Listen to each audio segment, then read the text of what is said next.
Poštovani gledalci, dobar dan, dobrodošli u još jednu emisiju Poredak na Srpskoj televiziji. Naš gost danas je gospodin Tomislav Bokan, predsjednik pokreta Dinara Drina Dunav. Dobar dan. Bolje vas našli, hvala na pozivu. Šta promoviše vaš pokret? Poznato je da postojite ove 4 godine, uskoro vas očekuje godišnjica osnivanja četvrta na Sretenje. Kakvi su vaši planovi za dalje? Narodni pokret Dinara Drina Dunav je nastao pre 4 godine. Idemo u susret četvrtoj godišnjici kad smo obznanili postojanje Srpskog otadžbinskog narodnog pokreta, državotvornog pokreta i pokreta po narodnoj volji naroda srpskog s obe strane Drine i svih drugih koji nas podržavaju. Nastali smo iz proste srpske duše, jer nevolje, brige i problemi su nas sabrali ovde u našem gradu, Novome Sadu, gde je pokret rođen i kršten, da se suprotstavimo deobama, seobama, podelama i rastakanju naroda srpskog. I iz tog razloga ponosni smo što smo otrgli od zaborava, pre svega simbol naše pokreta je Sveta Trojica, u ime Oca i Sina i Svetoga Duha, što bi mi rekli u ime Dinare, Drine i Dunava, tri geografska slavna masiva, dinarski tip čoveka, Drina ne međa, ne granica, nego kičma, stub okupljanja Srba s obe strane Drine i normalno Dunav, najveća evropska ulica, simbol ravnice i života naroda srpskog ovdje od pamtivijeka pa do današnjih dana. Pre svega, važnost i delovanje pokreta jeste otrežnjenje i osvešćenje običnog čoveka. Najveće zlo koje je pogodilo narod srpski, nadam se da ćete se složiti, jeste odroditi od krsta, od vjere, od tradicije, a to se radilo intenzivno zadnjih 100 godina, pre svega kroz stvaranje veštačkih naroda, pre svega mislim na jugoslovenstvo i politika koja je, nažalost, pogubna za hrišćane pravoslavce, a pre svega mislim na titoizam, komunizam, marksizam i lenjinizam, jer mi hrišćani pravoslavci, pre svega mislim na Srbe i Ruse, mi smo narod slobodarski i borci za socijalnu pravdu. Nažalost, to je neko otrgo u ekstremne, radikalne puteve, ali mi, Srbi, hrišćani, pravoslavci, uključujući i sabraću po vjeri krsti Rusi, mi smo, znači, segment naše duše jeste i komunizam, ali to je nekome odgovaralo da izgubimo korijen, našu tradiciju, našu vitalnost i tu smo danas gde smo. Vidite i sami da pritisak golemi koji trpi zemlja Srbija intenzivno zadnjih 15 godina, 20, jeste da se uništi korijen našega čoveka, našega naroda, kroz evropejstvo, kroz druge načine, metode. Udar na identitet. Jeste. To je i kodno ime i naziv za uništavanje naroda srpskog jeste korijen. Vidite i sami da je kocka, droga, narkomani, druge bolesti, mi ih zovemo, su... Reality show koja... Tako je. Svjedoci smo golemog medijskog mraka i straha i hvala Srpskoj što se pojavljuje u medijima, medijskom nebu iznad zemlje Srbije, da može čestiti Srbi da kažu svoje mišljenja. Nažalost, mi smo svjedoci da su mediji okupirani od režima vlasti i do onih drugih koji nam ne misle dobro. A mi smo ti obični srpski narodni tribuni koji govorimo iz srca i duše. Gajimo emocije, toplinu i ljubav, volimo svoje, čuvamo svoje i poštujemo druge. Od 2012. pa evo do prošlih izbora bili ste na vlasti u Novom Sadu. Na proteklim izborima 2016. godine u aprilu mesecu niste prešli cenzus u Novom Sadu, niste prešli cenzus takođe na pokrajinskim izborima, iako je tu vaš fokus delovanja. Šta je dovelo do toga, koji su uzroci toga, zbog čega se to desilo? Prvo, pokret nije postojao i nije mogao biti u vlasti 2012. Pokret je nastao 2013. i nismo bili deo vlasti. Možda pojedinci, članovi pokreta koji su pristupili pokretu kasnije, su bili deo vlasti. Znači, Narodni pokret Dinara Drina Dunav nije bio u vlasti u periodu 2012. do 2016. 24. aprila izašli smo samostalno na izbore za grad Novi Sad i u 23 opštine u našoj Srpskoj Vojvodini. i na pokrajinske izbore. Nažalost, nismo postigli rezultate koje smo očekivali. Razlog je sledeći: golemi teror i pritisak vladajuće političke stranke, Srpske napredne stranke. Oni su toliki teror radili protiv nas i protiv mene lično, to se i nastavlja i danas, gde su iz tih, ja bih ih nazvao, titoističko-komunističkih, udbaških, iznikle su mnoge laži protiv mene lično. Cela srpska Vojvodina, grad Novi Sad je oblepljen da sam ja hrvatski špijun. Nažalost, narod, nismo mi imali mogućnost da narodu kroz mediji kažemo šta se je desilo, jer taj pritisak medijski, svjedoci ste svega toga, je bio golem, da unište i da mi ne pređemo 5% u gradu Novome Sadu, gdje smo bili sigurno među 3 vodeće političke organizacije. Razlog svemu sigurno jeste golema ucena, sila, strah, pritisak na naše ljude, na članove, na funkcionere, pretnje. To je nešto, taj golemi zulum koji se desio 24. aprila je rijetko viđen u novijoj istoriji srpske demokratije i izbornih aktivnosti. Na dan izbora su nama hapšeni ljudi, maltretirani ljudi, preko 13 ljudi je nama uhapšeno. Na kraju su naši kontrolori koji su trebali da izvrše kontrolu na biračkim mjestima birača i glasova, njima je prećeno, oni su morali, nažalost, ljudi su bili uplašeni, zaplašeni, i tako da ta krađa glasova, videli ste i sami da je dokazano, nekih 300.000 glasova u državi Srbije je oteto i vodeća politička organizacija Srpska napredna stranka je to učinila. Bilo je to, da, upravo u medijima pre nekoliko dana. Pa svjedoci ste da prvi put da na 5 izbornih mjesta je poništeno. 30% biračkih mjesta u gradu Novom Sadu se moglo poništiti. Ali očigledno da su bili tajni dogovori određenih političkih organizacija koji čine sada vlast sa Srpskom naprednom strankom i u gradu i pokrajini i na Republici, da se to ne otkrije. Opozicija, pre svega misli na Demokratsku stranku, na pokret Dveri, na pokret Dosta je bilo, oni su dokazali, pokazali, ali nažalost mi smo država pod nadzorom svjetskih moćnika, pre svega mislim na bankarski sistem, monetarni fond i Svjetsku banku, gde je rečeno da se kod određenih ambasadora koji se pitaju u državi da legne stvar, i vidjeli ste da drugog kruga nije ni bilo. Novi Sad je trebao da ima na 5 biračkih mjesta izbore, ali poništeno je takozvani prvi put naziv, kako su oni to stručno rekli, da se ne ponavljaju izbori na tim biračkim mjestima. Nešto slično se sprema i u narednom periodu.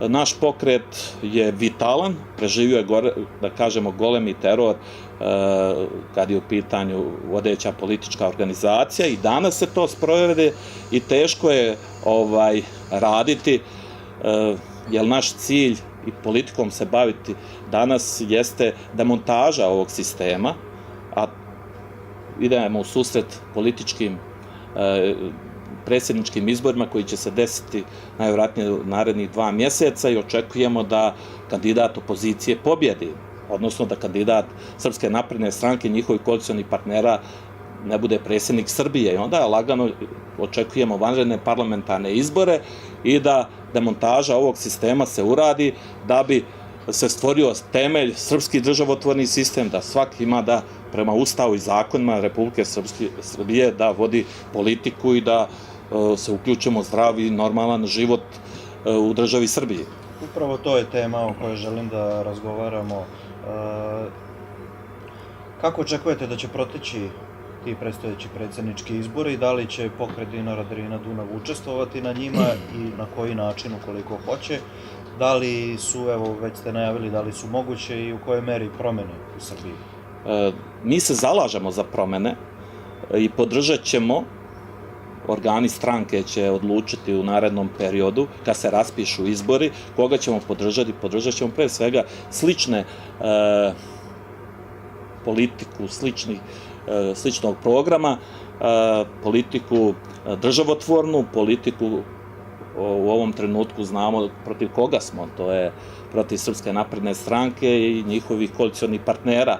Jer sve što se dešava, gledamo u gradu Novome Sadu i pratimo državu iz Srbije da je to golemi kriminal, korupcija, bezakonje, ucena, sila, strah, kupovina odbornika, poslanika i svih ostalih.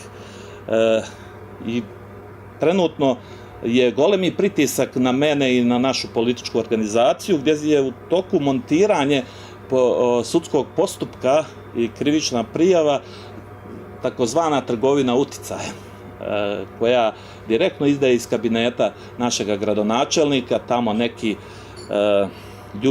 Ljubičica ga zovu Stanko, bivši radnik privrednog kriminala, šef kabineta, koji vrlo vešto manipuliše i vrlo vešto vrši pritisak da bi se Tomislav Bokan procesuirao, da bi ga zatvorili, da ne može u gradu Novome Sadu da se bavi političkim životom, jer posjećava da je Narodni pokret rođen i kršten u Novome Sadu, da tu imamo najveću težinu, najveći broj simpatizera, a u srpskom vojvodstvu isto možemo dobro doprineti pobedi opozicionog kandidata.